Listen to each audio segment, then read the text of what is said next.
মেয়েদের সুখী হবার গোপন সূত্র। একজন স্বামী তার স্ত্রীকে কখন পাগলের মতো ভালোবাসে জানেন?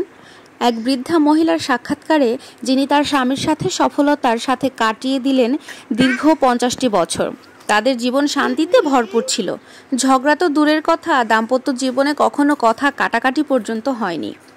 একজন সাংবাদিক এই বৃদ্ধার কাছে তার 50 বছরের স্থায়ী সফলতার রহস্যের ব্যাপারে জানতে চাইলেন। কি ছিল সেই রহস্য? মজার মজার খাবার বানানো, দৈহিক সৌন্দর্য, বেশি বেশি সন্তান জন্ম দেওয়া, নাকি অন্য কিছু? বৃদ্ধা বললেন, দাম্পত্য জীবনের সুখ শান্তি প্রথমত আল্লাহর ইচ্ছা, অতঃপর স্ত্রীর হাতেই। একজন স্ত্রী চাইলে তার ঘরটাকে জান্নাতের টুকরো বানাতে পারেন, আবার চাইলে এটাকে জাহান্নামে পরিণত করতে পারেন। কিভাবে?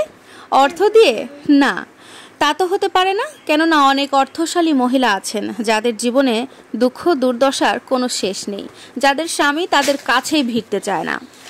তাহলে কি সন্তান জন্মদান? না, তাও নয়।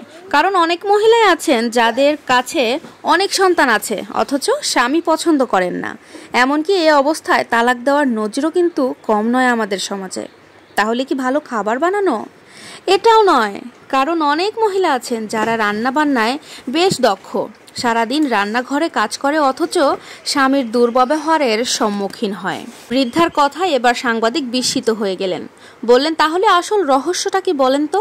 বৃদ্ধা বললেন, যখনই আমার স্বামী রেগে গিয়ে আমাকে বকাবকি করতেন, আমি অত্যন্ত সম্মান দেখিয়ে নীরবতা অবলম্বন করতাম এবং অনুতপ্ত হয়ে মাথা দুলিয়ে তার প্রতিটি কথায় সায় দিতাম। সাবধান, বিদ্রূপের দৃষ্টিতে কখনো চুপ হয়ে থেকো না আবার, কেননা পুরুষ মানুষ বিচক্ষণ হয়ে থাকে, এটা সহজেই বুঝতে পারে। সাংবাদিক বলেন, ওই সময় আপনি ঘর থেকে বের হয়ে যান না কেন?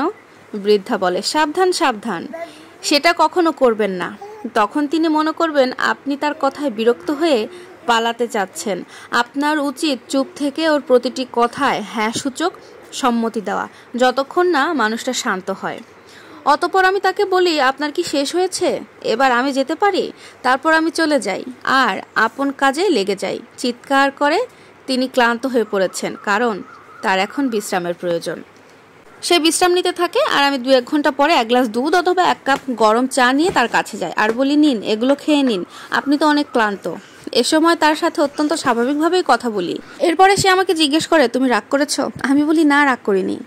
তখন সে তার দুর্ব্যবহারের দুঃখ প্রকাশ করেন এবং স্নেহ আর ভালোবাসার সাথে কথা বলেন। সত্যি কথা বলতে, আমার স্বামীর সন্তুষ্টি আমার ব্যক্তিত্ব, আমাদের স্বচ্ছ সম্পর্কই আমাদের ব্যক্তিত্ব। আর স্বামী স্ত্রীর মধ্যে কোনো ব্যক্তিত্ব থাকে না। যার সামনে তুমি পুরোপুরিভাবে বস্ত্রমুক্ত হয়েছ, তার কাছে আবার কিসের ব্যক্তিত্ব?